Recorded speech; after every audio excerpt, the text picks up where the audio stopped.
இந்த மாதிரி door lock போடுறதுக்கு குறைஞ்சது 45 mm திக்னஸ் இருக்கணும்.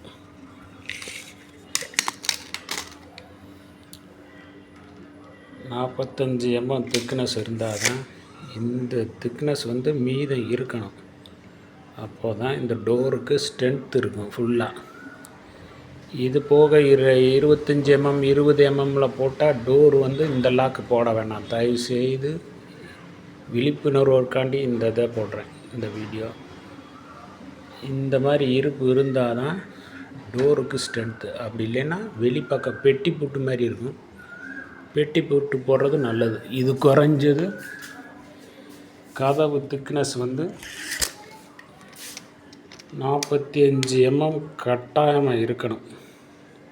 அப்போ தான் டோர் நல்லா ஸ்ட்ராங்காக இருக்கும்.